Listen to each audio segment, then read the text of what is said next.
à l'enregistrement de la séance.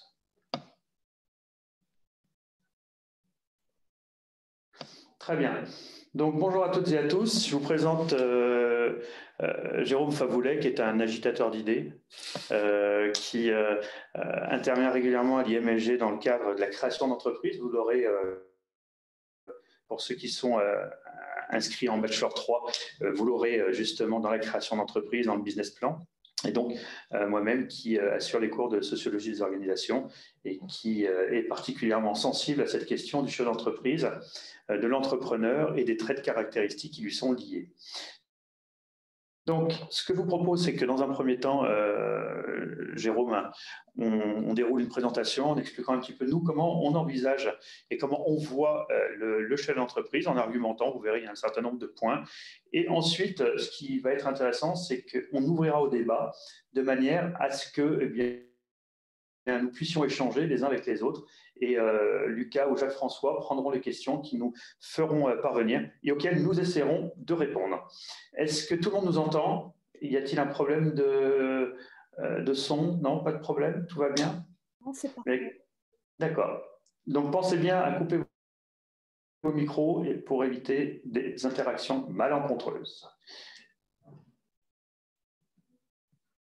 Est-ce que tout le monde voit la présentation?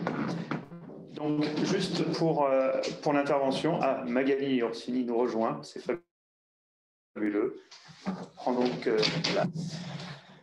Les questions auxquelles on va tenter de répondre avec Jérôme et Magali, du coup, qui se joint à nous. Naît-on ou devient-on intra ou entrepreneur? Existe-t-il des traits communs? La personnalité suffit-elle à faire un entrepreneur ou un intrapreneur? Quelles sont les caractéristiques que partagent les entrepreneurs qui réussissent et ceux qui ratent aussi? On pourra se poser la question. Tant et soit-il que rater soit un échec, mais ça, ce sera au centre du débat. Et quelle est l'influence de la personnalité du fondateur sur le succès de l'entreprise et les différentes générations? Ont-elles une lecture identique de l'esprit entrepreneurial? Mon cher Jérôme, je te cède la parole avec un grand plaisir. Alors effectivement, je me présente, je m'appelle Jérôme Favoulet. Ça fait un peu plus de 20 ans maintenant que j'accompagne des entrepreneurs, notamment dans la phase de création d'entreprise, essentiellement sur la recherche de clients, le développement du chiffre d'affaires et la recherche d'investisseurs. Voilà. Ce qui équivaut au même, puisque les investisseurs sont clients de votre entreprise et les clients sont clients de votre produit. Voilà. Magali. Eh bien, moi, je suis moi-même à la tête d'une petite entreprise, une société anonyme. Je suis un type d'entrepreneur ultra indépendant, ultra prudent, ultra économe, le genre fourmi qui ne veut dépendre d'aucune banque et qui préfère aligner ses petits pions tranquillement pour sauvegarder son indépendance. Voilà, je suis à la tête d'une petite fiduciaire depuis un certain nombre d'années et ça me convient tout à fait. Et très impliqué dans la vie également de la cité. Très impliqué dans la vie de la cité. Alors, Jérôme, un entrepreneur, est-ce que c'est avant tout un entrepreneur du changement et pourquoi? Alors, effectivement, je pense que ce qu'on associe souvent à l'entrepreneuriat, c'est l'innovation. C'est un petit peu faux de l'associer, à mon avis, à l'innovation, parce que l'innovation en Europe a une connotation très technologique. Ce qui est sûr, c'est qu'un entrepreneur, pour réussir, un de ses facteurs clés de succès, c'est la différenciation. Donc, se différencier de ce qui existe déjà. Et c'est pour ça que j'ai choisi cette citation. Il y a les gens qui voient les choses comme elles sont et qui se demandent pourquoi, et ceux qui voient telles qu'elles pourraient être et qui se disent pourquoi pas. C'est-à-dire que finalement, la société et l'évolution de la société, elle repose aussi en partie sur les entrepreneurs. Les entrepreneurs ont cette capacité à amener du changement et à faire changer les choses en montrant les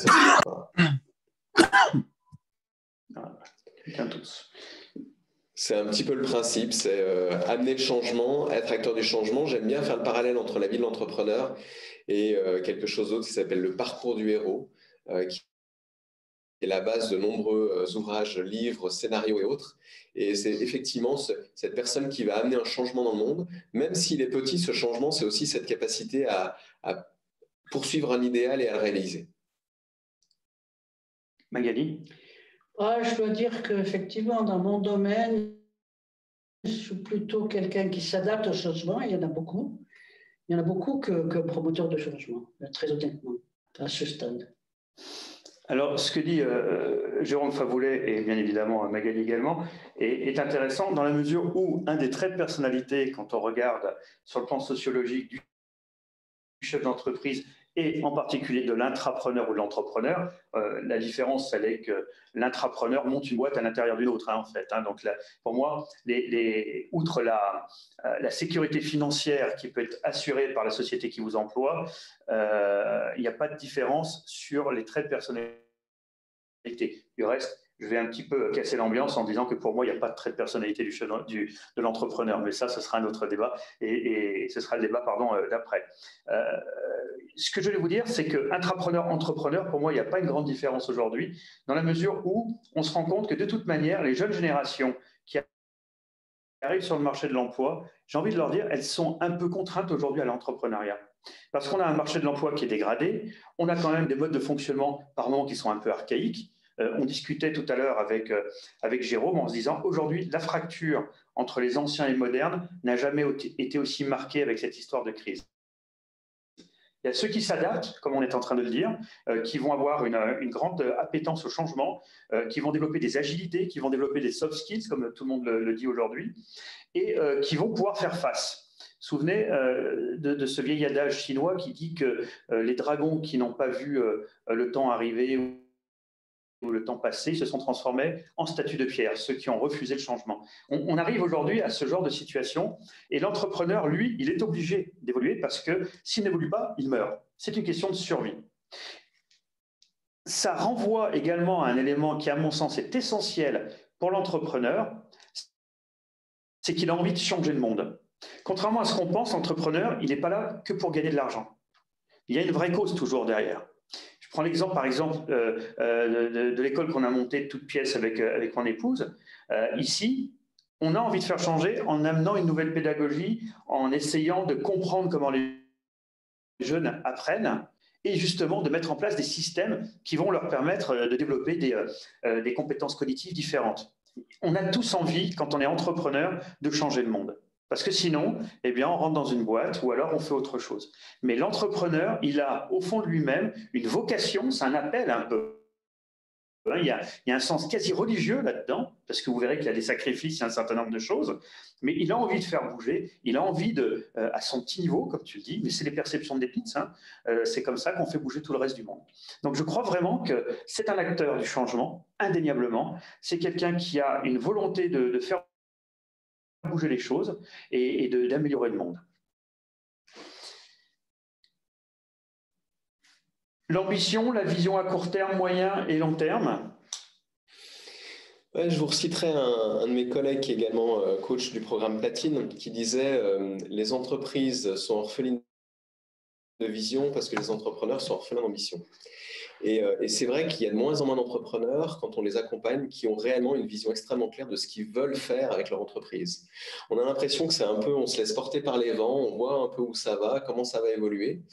Et ce qui me pose problème là-dedans, c'est le manque de décision. C'est-à-dire que l'entrepreneur, il doit rester maître de son destin pour moi, et il doit vraiment les chercher et provoquer. Et je suis un grand supporter de la vision à long terme. Personnellement, je n'ai pas un profond respect pour la gestion à court terme avec vite on gagne un petit peu d'argent, quelles qu'en soient les conséquences.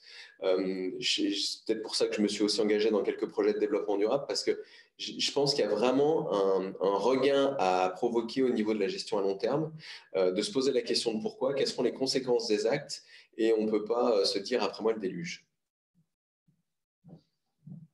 Magali? Bon, encore une fois, dans mon secteur, il y a eu énormément de modifications récentes, et en particulier, il y a eu une loi sur la révision qui commençait à avoir un certain nombre d'années qui nous a obligés à quand même nous faire agréer au niveau fédéral, alors que précédemment, n'importe qui pouvait réviser n'importe quel compte.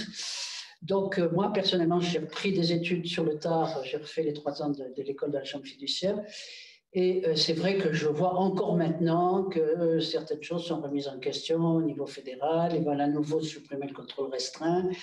Il y a une tendance qui, à mon avis, est inhérente au système capitaliste qui est que les gros mangent les petits. Et on a toujours l'impression que les petites fiduciaires sont vraiment persécutées de tous les côtés par des règlements de plus en plus contraignants, de plus en plus bureaucratiques, des contrôles qualité, des choses qui sont vraiment invraisemblables par rapport à la nature de notre travail et nos rapports avec les petites et moyennes entreprises. Donc, si vous voulez, moi, je suis assez pessimiste sur l'évolution de notre métier. Je me dis d'une part, à cause ou grâce à l'intelligence artificielle, tout ce qui est purement comptable est appelé à disparaître. Et d'autre part, tout ce qui est contrôle, etc., ça sera de plus en plus entre les mains de tout grand monstre de l'audit, avec des difficultés artificielles qui sont créées de toutes pièces uniquement pour justifier des notes d'honoraires faramineuses. Je dis les choses comme je les pense. C'est le but. Et comme je les ressens. Voilà. Alors, si vous voulez, bien sûr, je vois les choses à long terme, mais je les vois avec beaucoup de pessimisme. Et pour ce qui concerne l'avenir de mes petits-enfants, je dis, bon, c'est malheureux qu'il faille accepter d'être embrigadé dans le personnel des grandes fiduciaires, alors que c'était un très beau métier à faire à titre individuel. Voilà. Donc, vous allez passer d'entrepreneur à intrapreneur, alors? Moi, je ne veux pas passer à grand-chose, je ne le cache pas, mais je ne souhaite pas, enfin, je souhaiterais vraiment que les générations qui me suivent aient le plaisir que j'ai eu justement à être entrepreneur. Et voilà, je crains que ce soit tellement cadré, normalisé et bureaucratique que ça devienne un peu abrutissant. On verra tout ça, qui vivra verra. Alors, justement, par rapport à cette notion de vision, il y a une chose qui est assez intéressante sur la caractéristique même là de l'entrepreneur, c'est que c'est un métier de solitaire. Être entrepreneur, c'est un métier de solitaire. Il y a des sacrifices, on sacrifie sa vie privée, on sacrifie beaucoup de choses. Sacrifier, je rappelle que c'est rendre sacré au passage. Hein. Donc ça veut dire qu'on donne une dimension supplémentaire au projet que l'on a.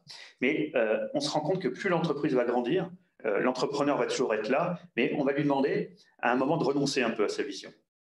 Pourquoi renoncer à sa vision? Parce que si on reste ancré dans sa vision, eh bien, ce qui peut se passer, c'est de ne pas saisir de nouvelles opportunités et de ne pas développer une forme de curiosité. Et c'est vrai que souvent, il faut être capable, quand on est entrepreneur, à un moment, eh bien, de déléguer, d'être beaucoup moins seul, d'accepter que la délégation contrôle se mette en place, d'accepter la confiance, de lâcher un peu son projet pour pouvoir repenser le projet et pouvoir éventuellement le faire renaître d'une manière différente. Et c'est vrai que c'est quelque chose qui est très très difficile parce qu'on se rend compte que généralement celui qui reste ancré sur son rêve du départ, eh bien très souvent il se fait manger par les plus grands, comme vous disiez tout à l'heure, parce qu'il n'a pas fait attention à un certain nombre de choses. Alors c'est dur à entendre quand on est en train de vendre, nous, l'entrepreneuriat, parce qu'en fait, on se soigne avec l'entrepreneuriat. Hein. Quand on veut que des gens deviennent entrepreneurs, on soigne nos brisures narcissiques et le petit problème de schizophrénie. Mais non, c'est une blague, parce qu'il y a un background familial qui est très important aussi, hein, dans le chef d'entreprise, ce besoin, on le verra tout à l'heure, d'autonomie, de liberté, mais qui dit liberté dit responsabilité, tout est lié, et qui dit confiance par la même occasion. Il n'empêche que un chef d'entreprise, à un moment, il faut qu'il décroche un peu de son rêve. Ça ne veut pas dire qu'il ne doit plus rêver, mais ça veut dire qu'il faut que son projet, il le repense, d'accord? Il le refaçonne en fonction de l'environnement, comme vous venez de le dire, en fonction d'un certain nombre de points qui vont être des contraintes qu'il va pouvoir transformer en opportunités. Et c'est dur parce que c'est un petit peu l'enfant qu'on lâche à la fin de l'adolescence, c'est un petit peu ces grandes ruptures, mais il faut y passer. Je suis pas totalement d'accord avec ça, mais je pense que c'est un choix que l'entrepreneur doit faire. C'est-à-dire qu'à un moment donné, l'entrepreneur, il a le choix entre effectivement renoncer à une partie de son rêve et se retrouver avec un enfant, son entreprise qu'il a créée, qui prend son autonomie et qui se sépare de lui, qu'à un moment donné, il va vendre, alors il peut décider que son but et sa vision ne seront pas trahis et va continuer jusqu'au bout. C'est-à-dire que s'éloigner de sa vision, c'est s'éloigner de soi pour moi. Et ça, il faut faire extrêmement attention. C'est-à-dire qu'on peut éloigner le projet de son idéal, mais à ce moment-là, c'est dans le but de le vendre, dans le but de faire une transition d'entreprise, de céder la main, d'avoir une relève, peut-être que c'est les employés qui rachètent, peut-être que c'est une autre société qui vous rachète, etc. Par contre, là où je te rejoins totalement, c'est que pour moi, l'entrepreneur doit pas abandonner sa vision, enfin, c'est mon point de vue personnel. Je disais, c'est décrocher de son rêve. Hein. La vision, pour moi, reste la même. Ouais. C'est le rêve. Hein. Alors, pour moi, il ne doit pas non plus décrocher de son rêve. Par contre, il doit être extrêmement ouvert, et c'est là où je te rejoins, sur le chemin. C'est-à-dire qu'il ne faut pas être bloqué sur le chemin. Si vous arrivez sur votre itinéraire et puis que vous avez une voie qui est barrée parce qu'il y a des travaux, vous allez bien être obligé de contourner, mais vous n'allez pas abandonner votre destination pour autant. Donc c'est juste ça, le principe, c'est d'être vraiment ouvert et puis de ne pas se laisser bloquer dans des voies sans issue ou dans des voies de travaux. Et c'est vraiment pour moi un des fondements de ça, c'est cette capacité, effectivement, on parle beaucoup dans l'entrepreneuriat de la capacité de pivot des entrepreneurs. Et il y a même certains accompagnateurs qui posent la question aux entrepreneurs quand ils arrivent pour les voir la première fois, est-ce que vous avez déjà fait votre pivot ou pas encore? Qui partent du principe que de toute façon, à un moment donné, il faudra que l'entreprise pivote et adapte son offre par rapport aux attentes du marché. Et ça, je pense que c'est un point qui est assez important, mais effectivement, c'est un changement de chemin. Moi, j'appelle ça la rénovation. Et à un moment, il faut être capable de laisser les clés de la maison, quelque part, si on est en confiance. Et confiance, c'est se fier à, il ne faut pas l'oublier, c'est un mot qui est fort, hein, qui est inscrit dans la Constitution du reste. Hein. Donc ce mot confiance, c'est qui a donné fiduciaire au passage, hein, parce que c'est ce qui nous relie. C'est important parce que rénover, c'est vital dans la survie de l'entreprise. Et pour rénover, il y a un moment, il faut quand même décrocher de son rêve. C'est pour ça que je disais décrocher de son rêve. Je n'ai pas dit qu'il fallait que rêver, mais il faut peut-être changer de rêve ou rêver différemment. Ouais. L'autonomie, on parlait de l'autonomie. Eh bien, il n'y aura pas d'autonomie. Voilà. L'autonomie. Alors, qu'est-ce qu'on entend par l'autonomie chez le créateur d'entreprise, chez l'entrepreneur?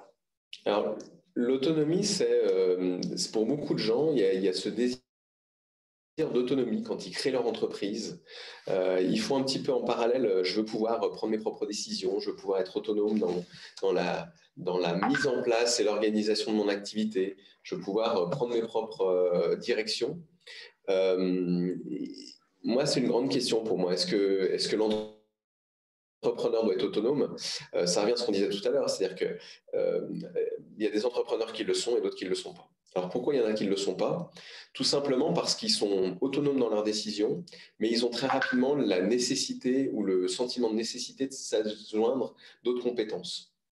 Et du coup, effectivement, je me pose la question si quelqu'un qui ne supporte pas de créer son entreprise et de rester seul est réellement autonome, on peut se poser la question. D'accord.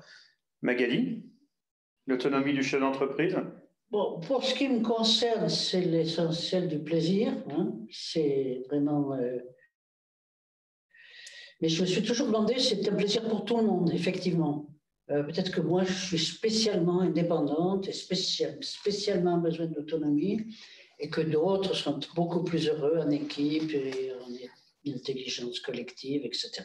C'est fort possible. Mais c'est ce qui vous a poussé à devenir votre propre chef d'entreprise, entrepreneur? Il me semble, moi je ne peux pas rédiger à deux, je ne peux même pas calculer à deux, je peux rien faire à deux, je ne peux rien faire à trois, qu'il n'y a rien à faire, quoi. Je suis bien dans une pièce toute seule, la porte fermée, en train de réfléchir. Mais ce n'est pas le cas de tout le monde. Il y a des gens qui sont très bien dans un open space, il y a des gens qui sont très bien en réunion et qui arrivent à être très productifs. Je crois avoir une qualité d'écoute, j'écoute les gens. Je les lis avec attention, je me concentre, mais j'ai un grand besoin d'indépendance. Je ne vois pas très bien d'ailleurs la nuance entre indépendance et autonomie. Hein. Et en particulier, financièrement, j'aurais mal supporté de dépendre des banques. Enfin, bon, ça m'est arrivé, hein, de prendre un crédit hypothécaire. Et je veux dire, tant que j'ai pu m'en débarrasser le plus vite possible, j'étais contente parce que je n'aime pas me dire... J'ai cette impression de devoir rendre des comptes. Je dirais même, il y a des associations, je ne suis pas allée parce qu'il fallait produire ses comptes. Et j'ai rien, ils sont irréprochables, mes comptes, mais simplement, je n'ai pas envie de les mettre sur la place publique en me disant, voilà, je n'ai pas envie de ça. Mais c'est une question purement de caractère et d'histoire personnelle, c'est tout. Alors, je peux difficilement vous répondre. Je pense que j'avais un patron qui disait l'arbitraire, c'est le principal plaisir du chef d'entreprise. Alors, je n'irai pas jusque-là, hein, c'est pas. Mais voilà, dire je choisis mes horaires, je choisis mes clients, ça c'est délicieux de choisir ses clients. Et je choisis mes fournisseurs, je choisis mes collaborateurs. Voilà, c'est un grand plaisir. Enfin, pour moi, l'autonomie, il y a encore il y a encore une partie de dépendance à une autorité. Donc là, on serait plutôt plus sur de la dépendance, c'est-à-dire que par rapport à une structure. Mais quelque part, l'autonomie, c'est-à-dire qu'il faut être capable aussi de s'auto-former, il faut être capable d'être ce qu'on appelle les knowledge workers, hein, les travailleurs du savoir, d'être en permanence dans une culture de l'amélioration continue, de choisir ses clients, d'insuffler. Ça aussi, l'autonomie permet aussi une forme de liberté, et cette liberté impose une forme de responsabilité. Et on verra tout à l'heure le rôle social, le rôle sociétal que peut avoir l'entrepreneur, justement avec certaines causes, etc. On a de plus en plus de normes, comme les Bicorp qui se mettent en place, qui sont de plus en plus intrusives dans les questions. Mais quand on regarde bien, on se rend compte que cette transparence, elle permet de faire évoluer la vision aussi.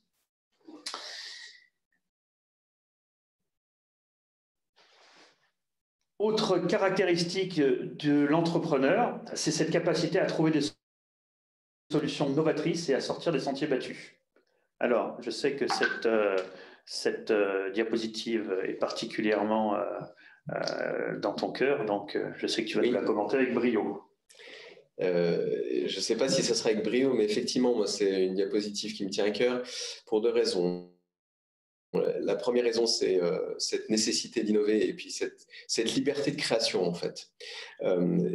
J'ai entendu, au cours des 20 dernières années, beaucoup de gens m'expliquer qu'il fallait aller demander aux clients ce qu'il fallait qu'on fasse pour eux.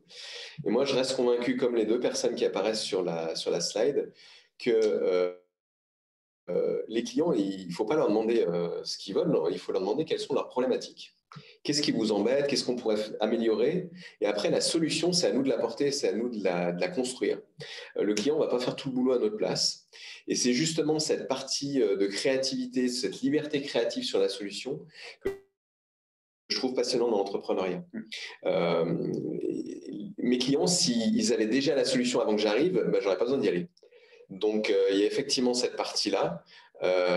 Et moi, c'est d'inventer les solutions qui me passionnent. Alors, je crois vraiment qu'on touche l'élément central de l'entrepreneur. L'entrepreneur, déjà, il doit aimer son client. Il y a vraiment une forme d'aimer son client.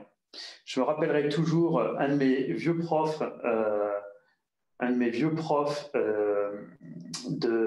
quand j'étais en business school, qui me disait, alors attendez, c'est pas possible, pourquoi ça a sauté? Qui me disait la chose suivante, il me disait, il faisait un cours sur le marketing de service, d'accord? Et il me disait une chose qui était fabuleuse. Comment veut-on faire du marketing de service si déjà on n'aime pas rendre service?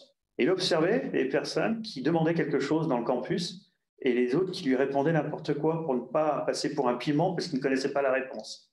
Il disait, mais regarde, cette personne n'aime pas, ne peut pas faire de la qualité de service. Donc je crois que déjà, la première chose, il faut aimer son client. Pour l'aimer, il faut le connaître, etc. etc. Secondo, et c'est à mon avis l'élément essentiel de l'entrepreneur et de l'intrapreneur, c'est être orienté solution. C'est-à-dire, je viens répondre à une problématique en apportant une solution. Et c'est ça l'entrepreneur.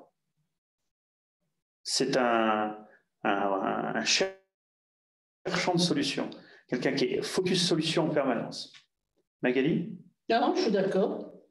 Non, je suis d'accord. Moi, j'ai aussi beaucoup de plaisir à aider mes clients et à avoir de bonnes relations avec eux, d'autant plus que actuellement ils sont fidélisés, quoi. Je veux dire, je les connais depuis très longtemps dans l'ensemble et puis on a toujours les mêmes bonnes relations, même si la période est vraiment particulière. Alors là, je dois dire que autant j'avais des clients qui avaient vraiment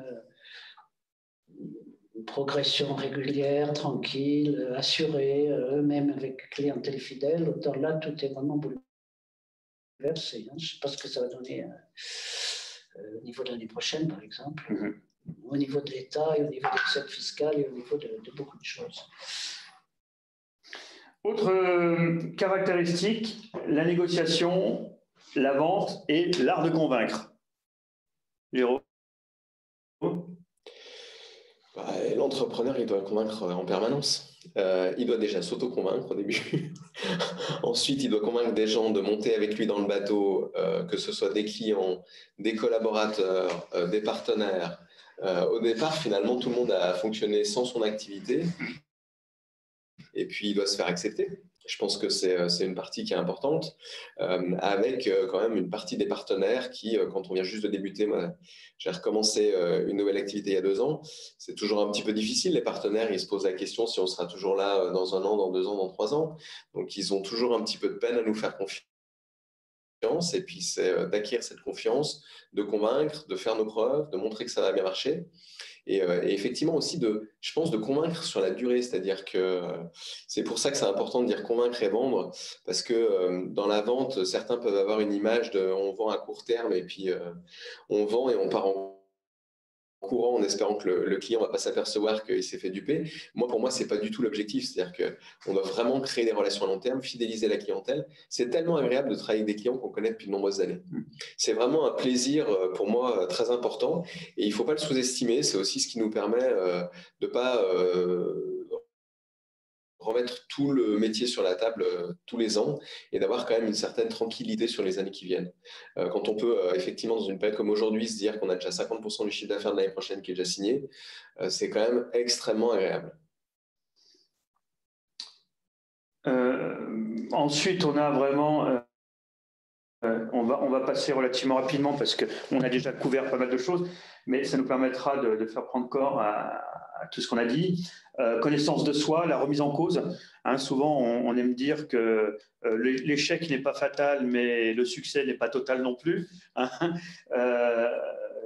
En fait, un chef d'entreprise et un entrepreneur en particulier, il apprend vraiment beaucoup de ses erreurs.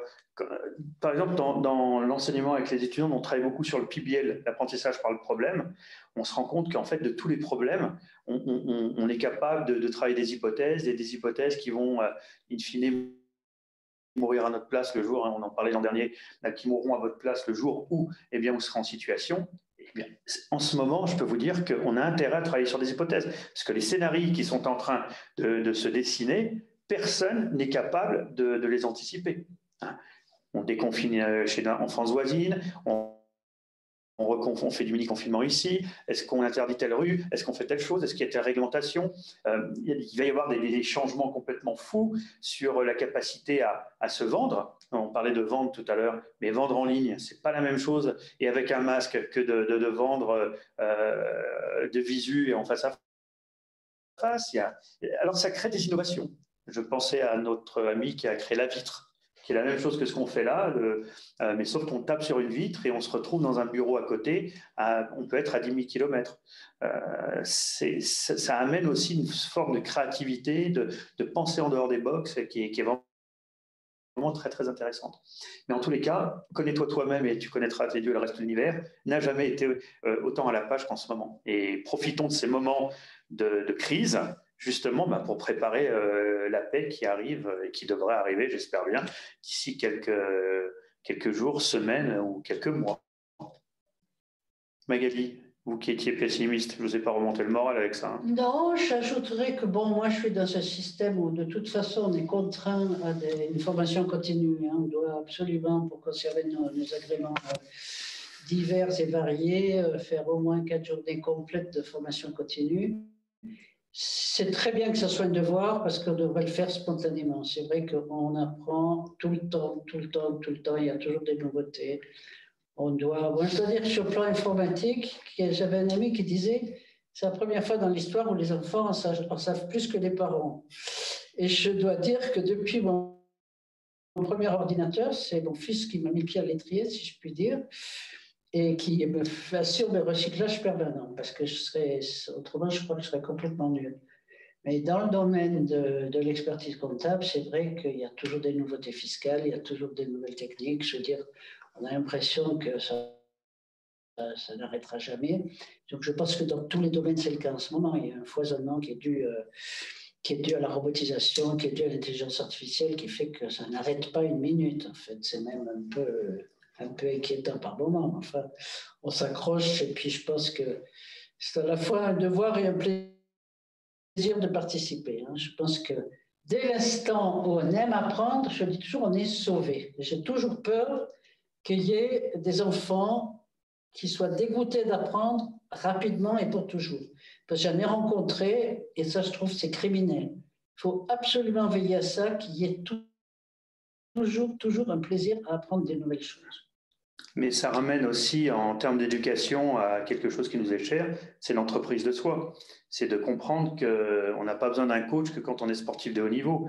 Il faut être accompagné très jeune, il faut certes mettre une limite droite, une limite gauche, mais changer aussi, là je parle en tant qu'entrepreneur éducatif, il faut changer aussi la vision des profs. Le prof aujourd'hui n'est plus un sachem qui sait et qui va dispenser un savoir. Il va amener au savoir, il va guider, il a une fonction de guidance qui est de plus en plus omniprésente. Et je disais l'autre jour à des collègues, si vous ne changez pas votre logiciel, si vous ne le mettez pas à jour, vous aurez du mal à pouvoir déjà à enseigner, parce qu'enseigner, c'est enseigner, c'est insuffler, c'est donner quelque chose, une forme d'espérance aussi, et surtout d'être recruté dans d'autres établissements, parce qu'aujourd'hui, on travaille sur ces logiques de guidance. De plus en plus, on va travailler sur, comme je vous le disais tout à l'heure, le problem-based learning, par exemple, sur des études de cas, mais d'une manière beaucoup plus innovante qu'à l'époque où on attend une solution. Aujourd'hui, nous, en tant que profs, on n'attend pas une solution des étudiants, on attend un schéma de pensée qui amène à une décision. Et je pense qu'il faut vraiment préparer très tôt à la décision. Et ça passe par quoi? Par le discernement, ça passe par la curiosité, ça passe par la maîtrise de la langue. Il faut revenir aussi aux fondamentaux, de la langue, de l'éloquence, de la rhétorique, tous ces éléments qui font qu'on arrive avec de la géopolitique, avec de l'anthropologie, avec de la connaissance et de la culture générale, eh bien, à maîtriser, puisque un entrepreneur de par son côté intuitif, va avoir cette capacité d'analyse, d'accord? Eh bien, à maîtriser son environnement et à prendre des décisions. Parce qu'en fait, l'entrepreneur, quand il prend une décision, il est seul sur le front des troupes. C'est lui qui se fait couper la tête le premier, ou qui se fait trouer le corps le premier, sauf qu'il est charge d'âme derrière. Donc, il y a vraiment aussi cette responsabilité qui est importante. Et du reste, je faisais travailler les étudiants l'autre jour sur un article que j'avais écrit dans la Harvard Business Review sur le caractère sacré du chef d'entreprise. Si lui ne l'est pas, on le place sur un piédestal parce qu'on a besoin d'une figure, tu parlais des héros tout à l'heure, sur lequel eh bien, on va aller se raccrocher. C'est l'arbre à palabres qu'on connaît bien en Afrique, ça peut être d'autres choses, ça peut être des symboles qui rassemblent, etc. Mais quoi qu'il arrive, il est nécessaire à un moment d'avoir quelque chose auquel se raccrocher. Et en période de crise, c'est sur lui qu'on va se raccrocher. Donc en fait, quand vous êtes chef d'entreprise en période de crise, eh bien, tout le monde s'accroche à vous. Donc il faut être résistant. Tu n'as plus envie d'être chef d'entreprise? J'ai l'impression. Si. Non, moi, ça ne me quittera jamais, je crois. Je ne suis pas sûr qu'il y ait encore le partage. Je pense qu'on peut remettre le partage. Et le partage d'écran est fait, non, je crois? Non, je ne crois pas. Si on regarde. Ah, il n'y a plus de partage d'écran. Voilà, que tout le monde puisse voir. Point suivant, effectivement, cette différenciation. Il y a cet aspect, moi j'ai souvent l'impression que la plupart de mes collègues ou des gens avec qui j'ai eu l'occasion de travailler avaient quand même un élastique dans le dos qui les ramenait sur le classique et sur ce qu'on avait l'habitude de faire. J'aime bien ce ballon qui se libère et puis qui va vers d'autres cieux. Pour sortir un petit peu de la meute, des fois, il faut accepter d'être différent. Puis surtout, il faut accepter de valoriser sa différence. Moi, j'ai l'impression qu'il y a quand même beaucoup de situations où on a l'impression que la différence est un crime. Je pense qu'au contraire, c'est une valeur.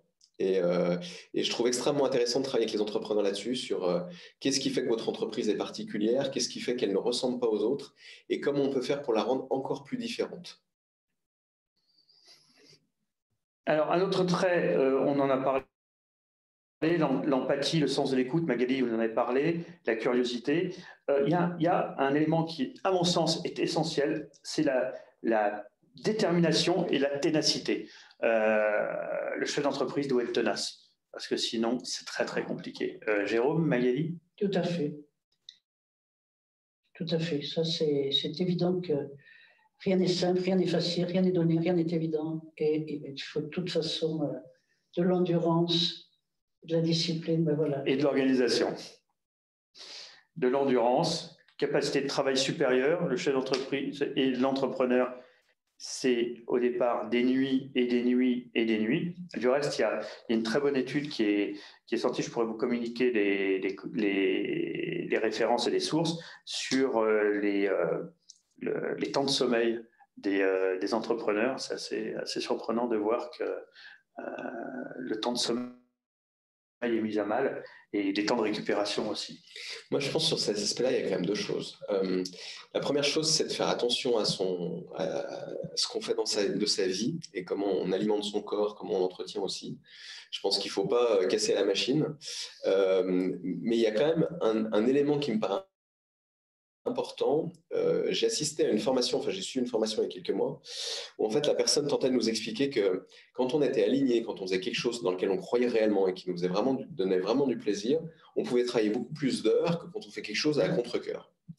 Et je l'ai vraiment testé, et pour le coup j'arrive à la même conclusion que cette personne-là, c'est-à-dire qu'il faut vraiment faire attention à ne pas aller contre sa nature et contre ses valeurs.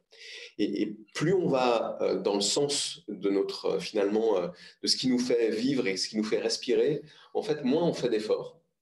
Parce que l'effort, c'est la contrainte. Hein. Et plus on se libère de ces contraintes, plus on se va dans ce qu'on a du plaisir à faire, et plus on peut travailler longtemps et on ne s'en rend même pas compte.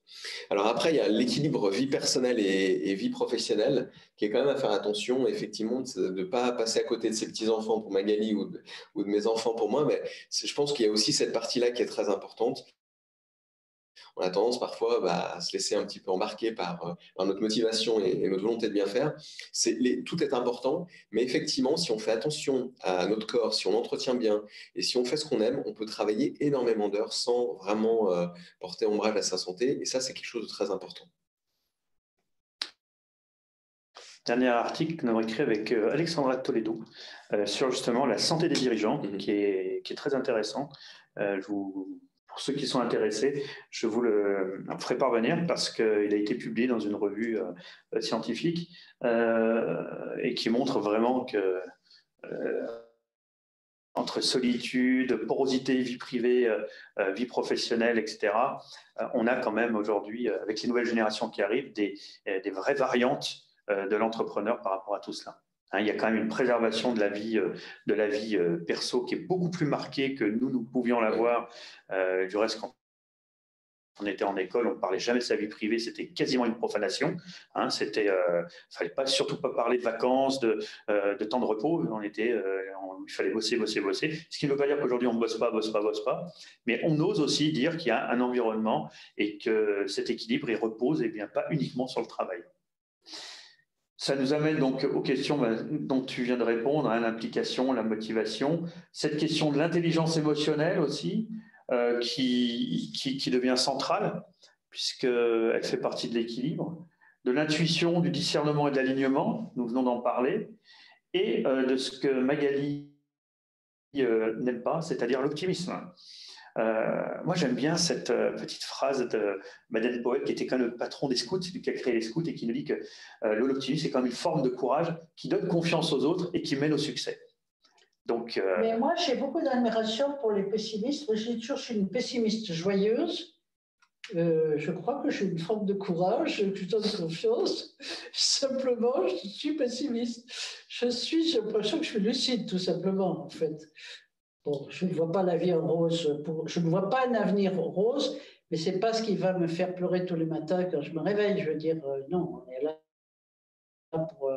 là pour vivre, pour faire le mieux possible, pour avoir de l'imagination, pour avoir du plaisir. Mais je suis plutôt pessimiste en général. Si rien ne change, je me dis, on pourrait quand même changer les choses. On pourrait, malheureusement. politiquement, moi, je suis de ceux qui pensent qu'il y a un certain nombre de gens de puissance d'argent qui font que tout le système est bloqué et qui ne se débloquera que si, malheureusement, il y a un gros crack, quoi. Parce qu'ils n'ont aucune raison de se gêner, les Goldman Sachs et compagnie, enfin, le système financier international. Ils n'ont aucune raison de se gêner pour dominer le monde et pour dicter aux États tant que personne ne les remet au pas, quoi. Je veux dire, voilà, c'est dans ça que je suis pessimiste. Mais je me dis peut-être quand même qu'on arrivera une fois à leur dire, écoutez, les dettes que vous nous avez obligés à faire, eh bien, vous ne les reverrez jamais. Mettez-vous ça dans la tête. C'est pas être pessimiste, c'est plutôt être réaliste, non? Oui, c'est pour ça que je dis que je suis une pessimiste joyeuse, quoi. Être pessimiste joyeuse, est-ce que c'est pas le meilleur moyen de pouvoir utiliser l'expression « je suis déçu en bien » ? Peut-être j'aime mieux être une pessimiste joyeuse que déçue en bien. J'aime mieux ça. Une polyvalence, une polycompétence, je pense que ça résume bien tout ce qu'on a dit, hein, d'être capable d'être à la fois dans l'innovation, d'être aussi pragmatique, organisé, de s'occuper un peu des chiffres, du marketing, la détection des opportunités, et surtout, je pense aussi, la prise de risque mesurée. Vous savez ce que disait Robert Papin, hein, le gain, c'est la rémunération du risque. Mais aujourd'hui, le risque, on le voit aujourd'hui, hein, de la manière dont les crises sont gérées. On est quand même beaucoup aujourd'hui sur une logique de limitation du risque. On cherche le risque zéro. On a ces principes de précaution qu'on met en place. Moi, ça me fait un peu peur parce que j'ai l'impression qu'on va tuer dans l'esprit ce qu'on appelle aussi le courage. Parce que quand il y a risque, il y a courage. Et quand il y a courage, il y a responsabilité en face. Mais ça va peut-être aussi développer d'autres choses qui seraient la forme de rébellion. Et l'entrepreneur est aussi, dans ces caractéristiques-là, un rebelle. Et on le voit, un rebelle contre un système, vouloir changer le monde, etc. C'est le principe de rébellion.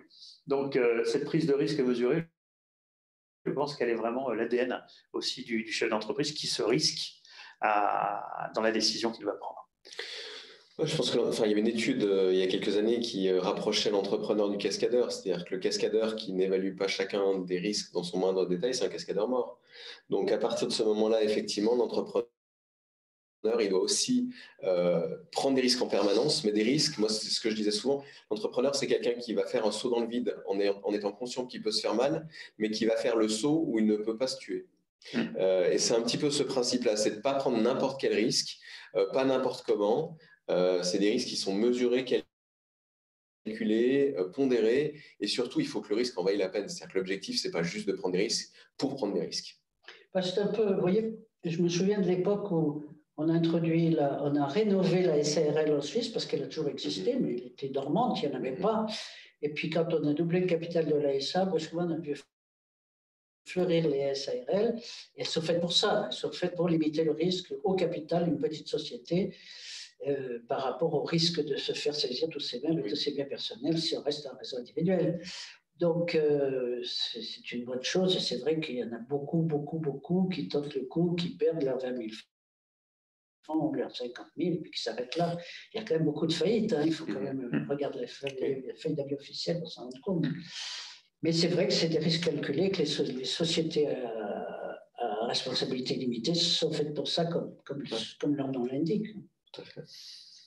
Alors, création de valeur et de valeur, je pense que l'entrepreneur, il est aussi porteur de valeur qu'il va, comme on dit tout à l'heure, insuffler dans son organisation, avec une responsabilité éthique, avec un certain nombre aujourd'hui de normes aussi. Hein. On parlait de Bicorp, on parlait de toutes les normes qui existent, les ISO 26000, sur la responsabilité sociale des entreprises, etc. On a aujourd'hui de plus en plus de demandes de transparence. Et ce qui est paradoxal, ce qui est plutôt logique du reste, c'est que les jeunes générations qui sont en train d'être les futurs entrepreneurs, qui sont même les entrepreneurs, eh bien, eux sont éduqués dans cette culture de la transparence et de l'intégrité. Donc, c'est assez intéressant de voir que ces structures évoluent bien évidemment avec leurs dirigeants, et donc ce qui montre bien que le dirigeant a une influence directe sur les valeurs de l'entreprise. C'est vrai qu'on a beaucoup parlé d'argent autour de création d'entreprise il y a quelques années. C'était notamment début des années 2000, spéculative Internet. On a l'impression que tous les jeunes entrepreneurs qui portaient des jeans et des t-shirts allaient devenir milliardaires, ce qui n'a pas été tout à fait le cas. Mais si on reprend certaines success stories de l'époque, moi je me rappelle d'une femme qui avait créé une entreprise extraordinaire liée à la sous-traitance horlogère et qui expliquait que pour elle, la réussite financière ou le gain financier était une conséquence heureuse de l'entrepreneuriat, mais en aucun cas un but. C'est-à-dire, elle voit, si demain, elle dit oui, effectivement, ça m'a permis de m'acheter ça, de m'acheter ça, de m'acheter ça. Maintenant, si demain, il faut tout vendre et tout liquider pour sauver ma boîte, j'ai aucune hésitation et ça ne durera pas 3 secondes, quoi. C'est immédiat, je lâche tout et je sauve ma boîte et je sauve les emplois que ça représente. Et ça, je pense que c'est important. C'est-à-dire que oui, l'argent, pour moi, ne peut pas être un but dans l'entrepreneuriat. Ou alors, c'est une fausse direction. Ça arrive quand ça doit arriver. Je crois que l'entrepreneur, il a cette lucidité dont vous parliez tout à l'heure, c'est qu'il est conscient d'une chose, c'est que rien n'est acquis ad vitam aeternam. Et tout peut être déconstruit en moins de 2 heures. On en a des bons exemples tous les deux, on sait ce que c'est. En moins de 48 heures, on peut se faire balayer complètement d'un système. Ça amène à quelque chose qui, à mon sens, incarne vraiment le chef d'entreprise, c'est la résilience. Mais la résilience au sens pas revenir au même niveau, mais rebondir ailleurs aujourd'hui. C'est un petit peu un discours qu'on avait avec le grand rabbin Corsia un jour, où on disait, en fait, c'est bien beau la notion de résilience qu'on reprend à la métallurgie, qu'on reprend après à l'économie, à la sociologie, de revenir au même niveau, voire même un petit peu plus. Aujourd'hui, on va aller ailleurs. Et je pense vraiment qu'aujourd'hui, les entrepreneurs de demain, les entrepreneurs d'aujourd'hui, sont ceux qui sont en train de construire ce monde ailleurs. Il y a un monde qui est en train de se faire. Tout à l'heure, comme je disais en préambule, je crois que cette crise, c'était une crise nécessaire. Alors, je ne dis pas qu'elle est, comment vous dire ça, qu'elle est excusable, etc. Ce n'est pas le propos. Je dis que si ce n'avait pas été cette crise, il se serait passé quelque chose. On était arrivé dans un monde tellement fou, dans un système tellement torturé, tellement dans de l'infobésité, dans une immédiateté permanente, etc., fatigante, j'allais dire, tourmentée, qu'à un moment, il y a toujours un clash qui se passe. Pourquoi ? Parce que pour qu'il y ait continuité, il faut qu'il y ait des ruptures. Et je crois que là, c'était une rupture nécessaire qui va peut-être permettre aussi, alors, où je suis désolé, c'est tous les entrepreneurs, nos frères d'armes quelque part, parce que des entrepreneurs sont nos frères d'armes, qui vont être obligés de déposer les armes parce que ça va être compliqué. D'autres vont arriver à survivre parce qu'ils sont dans d'autres milieux. Je pense qu'on va vivre des choses très compliquées, mais on va se réinventer. De toute manière, on n'a pas le choix, il faut qu'on se réinvente. Et là, il va y avoir des chefs d'entreprise qui vont réagir d'une manière différente, peut-être recréer des écosystèmes différents, avec un autre rapport à l'argent, un autre rapport au pouvoir, un autre rapport à l'entrepreneuriat, aux équilibres émotionnels. Et je crois vraiment que cette rupture, elle va nous permettre de rebondir dans un autre monde. Et aujourd'hui, le gros enjeu des entrepreneurs, s'il devait y avoir une conclusion, mais ce n'est pas encore le cas parce qu'il faut accepter les sacrifices, je vois être audacieux, etc. C'est bien de nous mettre autour d'une table, comme on le fait là avec vous tous, puisqu'on est 44, c'est quand même super, et de réfléchir à quel est cet autre monde, parce qu'il y a un autre monde qui est en train de se dessiner. Je pense que les Chinois, ils sont déjà dessus. Les Asiatiques sont déjà en train de réfléchir à tout ça parce qu'ils ont eu un décalage par rapport à la crise. Et le temps va être quelque chose de prépondérant. En tous les cas, il faut qu'on réinvente ce nouveau monde. Et ça, c'est du ressort de l'audace, de la prise de risque, d'un certain nombre de choses, et certainement des entrepreneurs, mais pas de nos États en tous les cas. J'aurais tendance à préférer dire nos compagnons du devoir plutôt que nos frères d'armes, Oui. Parce qu'il y a cette notion de construction en fait. Pour moi, l'entrepreneur, c'est un bâtisseur. Et je trouve important, et effectivement, il y en a qui n'auront plus de quoi se payer du ciment pour continuer à avancer, à construire. Et c'est bien dommage. On est en train de faire un très très gros sacrifice là. Il y a beaucoup de gens qui sont en train de faire un très très gros sacrifice. J'espère que ça en vaut la peine. Tu en es convaincu et j'espère vraiment que tu as raison sur cette partie-là. C'est-à-dire qu'au moins, vraiment, on pourra travailler sur une nouvelle vision de notre société qui sera aussi meilleure pour tout le monde. disons, il y a beaucoup d'arbitraire dans les sacrifices en question. C'est quand même un peu paradoxal d'être dans un État libéral qui interdit à certaines personnes de travailler sans les dédommager pour autant. Ça, je trouve que c'est quand même assez particulier. Et je ne vois pas en quoi on peut leur reprocher d'avoir pris des risques démesurés par rapport à une pandémie que personne ne pouvait prévoir. Enfin, je veux dire, toutes les régies publiques qui faisaient des matrices de risques, en réfléchissant, moi j'étais dans le conseil de l'aéroport par exemple, je me souviens, on a une matrice de risques formidable et tout était prévu sauf ça. Alors, c'est un risque majeur qui fait crouler complètement tout l'avenir de l'aéroport. Donc, je veux dire, il y a un côté tellement arbitraire qui repose tous les problèmes. D'ailleurs, on voit assez des prises de position autour de nous, qui posent tout le problème des limites des décisions de l'exécutif. Jusqu'à quel point est-ce qu'on peut décider que telle et telle entreprise n'a pas le droit de fonctionner et telle autre peut le faire. Voilà, grand problème. C'est la contrainte à laquelle souvent l'entrepreneur, bien justement, est confronté. Et c'est vrai que l'anticiper, l'État fait partie aussi des parties prenantes.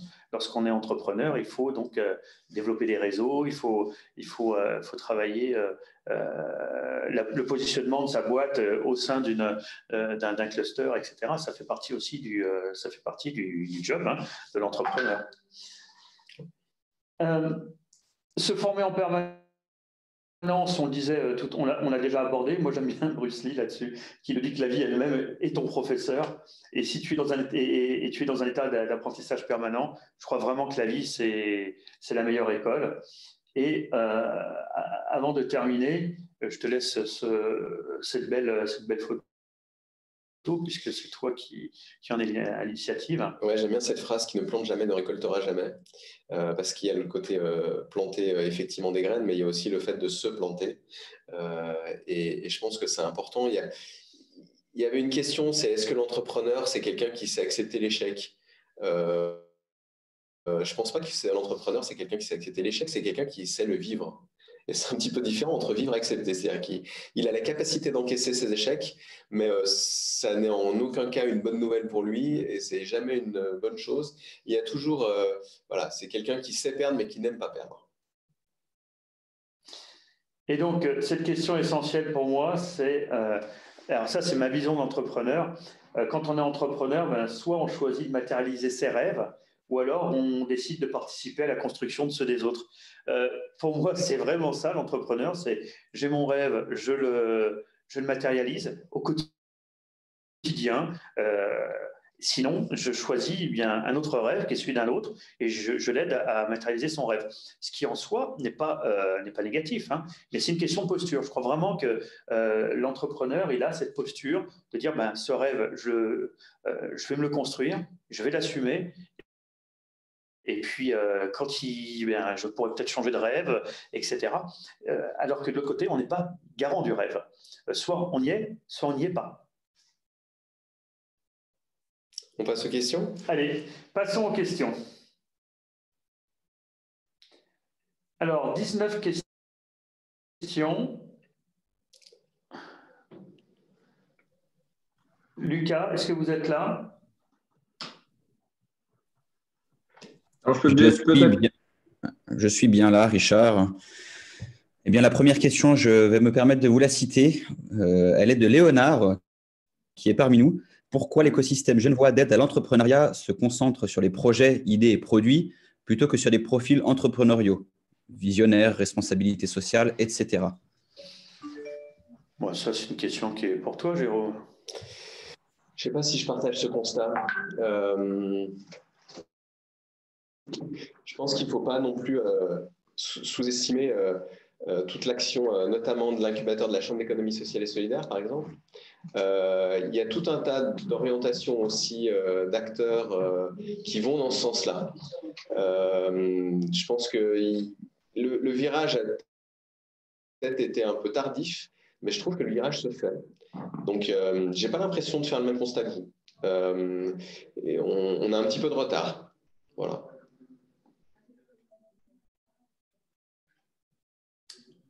D'autres questions?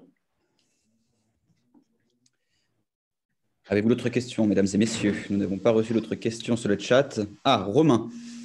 Romain Affelt qui est parmi nous. Entre créer la tendance et l'innovation, avez-vous des conseils quand il y a un déséquilibre entre les deux?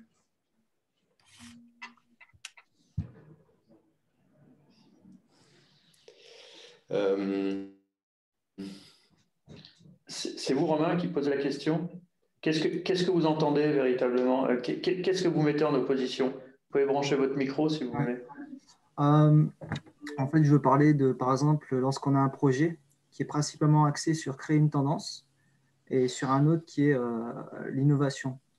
Et en fait, on sait que les deux sont interdépendants, mais justement, lorsqu'on a un projet qui est plus axé sur une tendance et une qui est axée sur l'innovation, en fait, c'est simplement comment allier les deux. Je donne par exemple un exemple. Je crée une tendance, mais je dois en même temps, par la suite, innover. Et en fait, si on n'y arrive pas, bah, forcément, on va avoir des lacunes. Donc, c'est la question que je me posais. En fait. Okay. D'accord, mais je ne vois pas ce qui est antagoniste. Enfin, il y a... Ouais, c'est peut-être que ça va vous aider si je fais une différence entre les deux, qui est la suivante. En fait, la tendance, c'est les besoins des consommateurs ou des clients. Donc, en fait, vous avez en face de vous une tendance, c'est-à-dire que les gens sont en demande d'un certain type de service ou de produit. Et puis, de l'autre côté, vous avez votre innovation, c'est-à-dire la manière dont vous allez répondre à ces besoins. Et en fait, vous allez innover par votre mode de fonctionnement, par votre organisation, par les matériaux que vous allez utiliser. Finalement, c'est dans votre travail que vous allez innover. Sur cette partie-là, ce qui va être intéressant également, c'est de ne pas trop innover non plus parce que vous devez faire attention à ce que le produit et l'offre que vous allez proposer au marché ne soient pas trop en avance. Je m'explique là-dessus. Vous avez des gens à qui on dit vous avez 5 ans d'avance sur le marché. Ça veut dire quoi? Ça veut dire que vous avez 5 ans d'avance. Pendant 5 ans, les gens ne seront pas encore prêts à accepter votre solution, votre produit. Et du coup, vous allez devoir attendre pendant 5 ans qu'il y ait cette problématique. Donc, effectivement, il faut innover, mais dans ce que les gens sont prêts à accepter au niveau du fonctionnement. Je ne sais pas si ça répond à votre question. Ouais, bah, en fait, dès le début, vous avez répondu. En fait. Très bien. Léa Lefranc, vous avez une question. On parle souvent des qualités que les entrepreneurs doivent avoir, mais comment rendre notre environnement, donc économique, législatif, fiscal, social, plus entrepreneur friendly? Léa, je pense vraiment que l'environnement entrepreneurial, start-up, etc., sur Genève et sur la Suisse en général est plutôt bienveillant. Il y a quand même, si on regarde par rapport à la France voisine, je veux dire, en termes de création d'entreprise, il y a quand même il y a un fossé, quoi. Maintenant, j'ai envie de vous dire, Léa, il faut avoir un bon business plan, il faut avoir un bon réseau pour avoir des business angels, il faut avoir une bonne idée. Enfin, je ne sais pas comment on pourrait le rendre. Peut-être faire un guichet des start-upers. Toi, tu connais bien ça, puisque tu as quand même travaillé pas mal de temps. Je trouve quand même que l'environnement ici est plutôt bienveillant. Si je peux me permettre, on parle souvent justement un peu des self-made man à l'américaine, où on voit que l'esprit entrepreneurial est beaucoup plus présent, puisqu'ils n'ont pas peur de risquer les choses. Certes, la Suisse, à comparer de la France, est peut-être plus enclin à tout ce qui est entrepreneurial. Néanmoins, on peut remarquer qu'il y a quand même beaucoup moins d'aide à comparer de pays comme le UK, qui sont vraiment à baisser les charges sociales pour justement que ces entrepreneurs réussissent. On se rend compte qu'en Suisse, ce n'est pas tellement le cas. Alors certes, il y a une législation qui est de base avantageuse pour toutes les entreprises, mais qu'est-ce qu'on pourrait faire un peu accentuer un peu plus pour que justement elles réussissent? Alors, il y a différentes choses en fait. À la fois, il y a une partie dans votre question et une partie dans l'éclaircissement que vous venez de nous donner. Je pense que c'est extrêmement difficile aujourd'hui pour quelqu'un qui n'a pas travaillé dans le domaine ou qui n'a pas forcément la formation adéquate de se lancer seul. Et en fait, c'est peut-être la meilleure des choses qui arrive à l'entrepreneur. C'est-à-dire que dès le départ, l'entrepreneur, il va très vite découvrir que s'il veut y arriver, il doit se faire aider et il doit se faire accompagner. Et en fait, ça va lui permettre de faire des rencontres. Et moi, ces rencontres, je les trouve extraordinaires. C'est-à-dire que vous allez rencontrer des gens super sympas, qui ont des fiduciaires, qui ont des sociétés de communication, qui ont des programmes, qui sont salariés de programmes de coaching, etc., etc. Et vous allez vous apercevoir que vous allez créer un écosystème autour de vous avec des gens qui vous accompagnent, qui sont là pour faciliter votre réussite.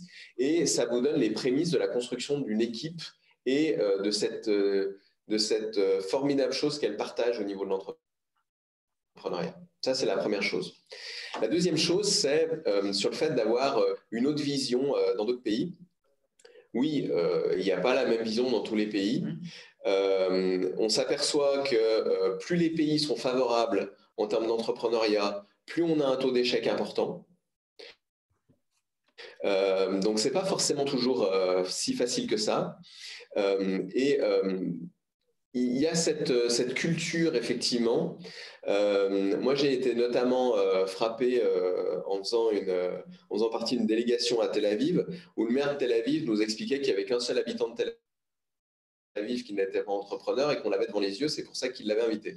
Donc, effectivement, il y a une culture de l'entrepreneuriat qui est différente dans certains pays. Moi, je serais assez partisan de développer cette culture d'entrepreneuriat.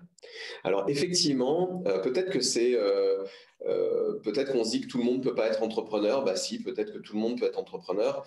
Moi, je veux bien qu'il y ait ces grandes théories sur l'entrepreneur et l'entrepreneuriat, c'est élitiste, etc. On peut aussi remettre en cause ce principe-là et dire, OK, prouvons que c'est juste ou que c'est faux, mais au moins tentons l'expérience. La culture entrepreneuriale, si la culture entrepreneuriale, c'est d'apprendre aux gens à aller chercher du plaisir dans leur activité professionnelle, à aussi accepter de quitter un poste quand ils sont plus d'accord avec ce qui se passe au-dessus ou en dessous, c'est peut-être quelque chose par lesquels il faut aider les gens à passer de manière un peu plus forte. L'entrepreneuriat est souvent synonyme de réalisation personnelle et je pense que ça, c'est quelque chose que tout le monde a le droit de vivre au moins une fois dans sa vie. D'où l'intérêt aussi, Léa, de l'intrapreneur. Ou alors, vous savez, on parlait de génération zapper, c'est-à-dire d'être capable de cumuler plusieurs emplois de manière à pouvoir répartir le risque. On peut très bien avoir une culture d'entrepreneur, monter une boîte et garder, par exemple, un CDI ou à temps partiel sur une autre. Vous voyez, ça peut être tout à fait envisageable, ce genre de choses. Mais je crois vraiment que les personnes qui font ça, même sur leur CDI à temps partiel, ils ont la culture entrepreneuriale. C'est un trait de personnalité. Samy Gallia, vous nous dites, on voit de plus en plus d'entrepreneurs se vanter de copier à l'identique une pratique ou un concept déjà existant, notamment sur Internet. Que pensez-vous de ces pratiques de plus en plus courantes? J'ai envie de vous dire, si vous avez réussi à être copié, c'est que vous n'avez pas anticipé le marché quelque part et votre diversification.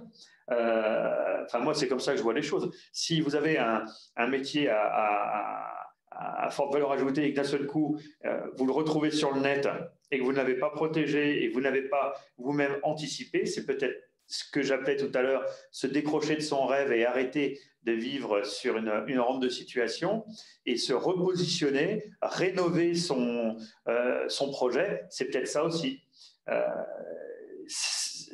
Quelqu'un qui arrive à se faire copier et qui ne l'a pas fait avant, c'est qu'il a raté ou de la veille, ou de l'intuition, ou qu'il n'a pas été informé.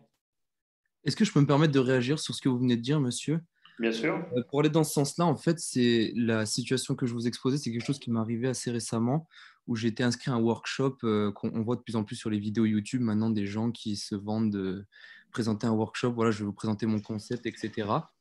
Et au fait, c'était justement une personne qui insistait sur le fait qu'il y ait des marchés qui souffrent de ne pas avoir assez de par exemple, dans le dropshipping, tout ça, qu'en fait, ils prétendent pouvoir donner l'accès à l'entrepreneuriat à tout le monde.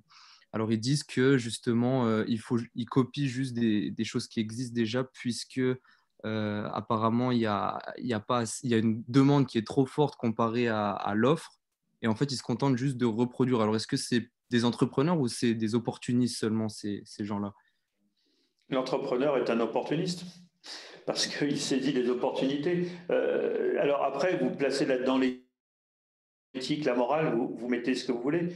Néanmoins, si avec son activité, il arrive à développer beaucoup plus de valeur ajoutée que ce que ne le fait la structure en physique, c'est que la structure physique a manqué quelque chose dans son développement, comme je vous le dis, dans sa vision, dans sa saisie d'opportunité et dans ses curiosités. Pour moi, c'est ça. Moi, je pense que c'est un pari à court terme, en fait, de copier. Parce que votre projet, il va devoir évoluer dans le temps. Et si ce n'est pas vous qui êtes à l'origine, si vous n'avez pas été capable d'avoir l'idée originale, comment vous allez faire pour avoir les idées qui suivent? À un moment donné, votre produit va avoir un cycle de vie. Dans 3 ans, dans 5 ans, plus personne n'en voudra, il faudra créer autre chose. Super, mais si vous n'avez pas eu la première idée, vous allez faire comment pour avoir la deuxième? Donc, je pense qu'il y a aussi cette dimension de faire évoluer les choses. Pourquoi pas copier ce qui existe déjà, mais à condition de l'améliorer, d'apporter quelque chose, de mettre un peu de vous dedans. Moi, ce que j'apprécie dans le fait d'accompagner des entrepreneurs, c'est que c'est des personnalités qui sont riches, c'est des gens qui sont passionnants. Moi, tous mes clients, c'est des gens passionnants. Et en fait, sur cette partie-là, c'est ça qui est intéressant, c'est de découvrir la différence de la personne qu'on a en face de nous, c'est de découvrir comment elle fait les choses à sa manière, etc., ses convictions, ses valeurs, etc. C'est ça qui est intéressant. Les aider à copier l'idéal d'un autre, je le comprends, mais c'est pas ce qui me fait vibrer. Alors après, chacun trouve son idéal où il est. Cela étant, reprendre un concept physique et le digitaliser, oui, c'est une innovation. Oui. Parce que c'est réutiliser un costume autrement. On n'est pas dans la créativité, on est dans l'innovation. Et quelque part, regardez aujourd'hui le nombre de personnes qui font des cours en ligne, etc. Si on arrive à refaire passer la même chose à distance, mais dire quelque part, à ce compte-là, on n'aurait jamais fait évoluer les voitures, on n'aurait jamais fait avancer grâce à l'innovation un certain nombre de grandes inventions. Donc, il y a une invention de départ, et puis après, il y a des évolutions et des innovations successives qui vont amener au produit qu'on a aujourd'hui. Regarde ce qu'on est en train de faire. On fait une conf. L'an dernier, on était tous les uns en face des autres. Quelque part, celui qui a inventé Zoom, qu'est-ce qu'il fait? Il ne fait que copier une salle de classe. On pourrait même la rendre beaucoup plus virtuelle avec la réalité augmentée, etc. Mais il y a bien une innovation derrière. C'est un cours qui est différent. Donc, moi, je ne vois pas en quoi ça pose un gros souci. Qu'on vienne à côté de vous refaire la même chose, ça, c'est autre chose. Là, on peut parler de copier. Et pour moi, là, il n'y a pas de copie, en fait, Samy. Il y a une innovation. Là où je me permets de réagir, et c'est une question qui surtout s'adressera peut-être à M. Favoulet, qui a un titre cette expérience-là.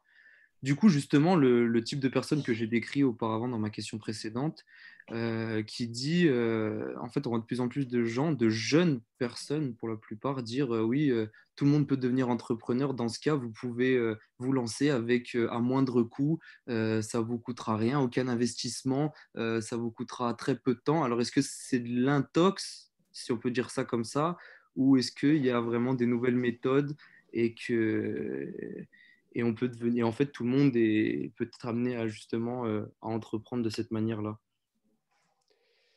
Alors, je dis pas que c'est pas possible. Par contre, j'aurais tendance à dire méfiez-vous quand même.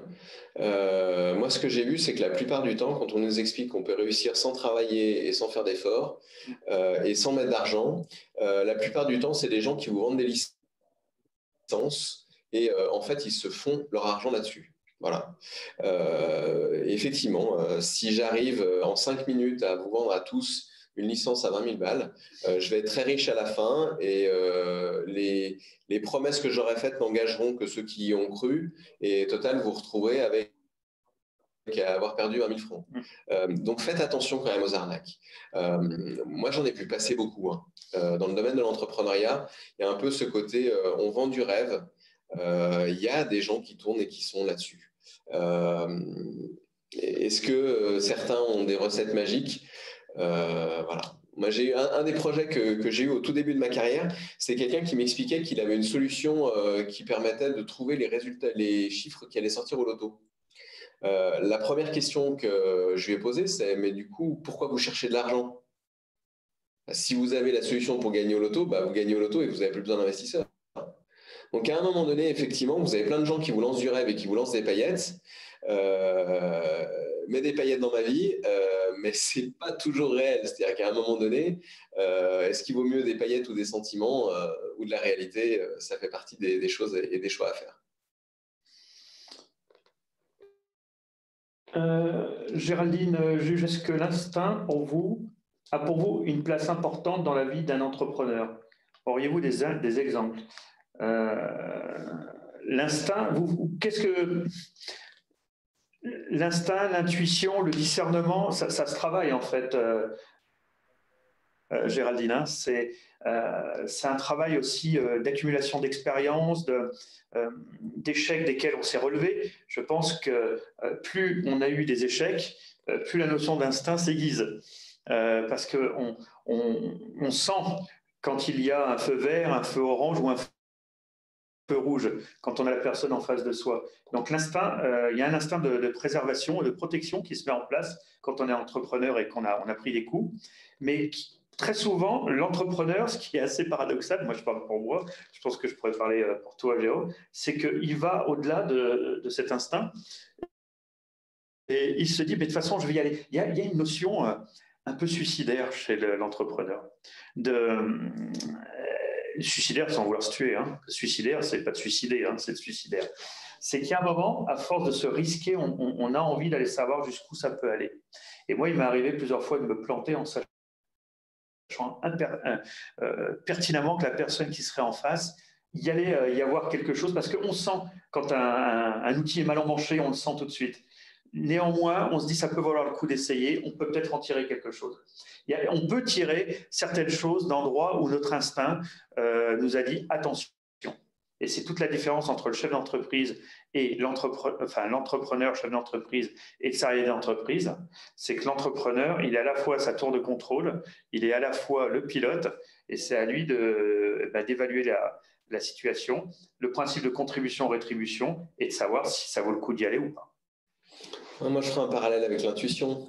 Je pense que l'instinct ou l'intuition, c'est quand on arrête de réfléchir et qu'on écoute ses tripes. Qu'est-ce que dit votre corps? Et Géraldine, je pense qu'elle connaît aussi cette situation.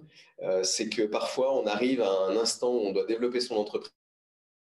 Et puis on a deux options possibles. On a une option entre guillemets un peu classique, administrative, etc. Et puis une autre option, et puis on va choisir l'autre parce que c'est là où on éprouve du plaisir et c'est là où on se sent bien. Et je pense que l'instinct, c'est aussi ça, c'est d'arrêter de réfléchir et de se poser la question comment la société voudrait qu'on agisse, mais de se reconnecter à qui on est vraiment et d'arrêter d'écouter les autres. À un moment donné, c'est de sentir là où on se fait du bien. Une dernière question, je vois que Ella Johannes nous demande, est-ce que les exigences des recruteurs vont diminuer pour essayer d'attirer un maximum de jeunes ou bien plutôt cette situation va rester ainsi et juste pousser les jeunes à créer leur propre boîte? En fait, globalement, quand on crée sa boîte, on ne passe pas devant un recruteur en fait. Hein. Donc,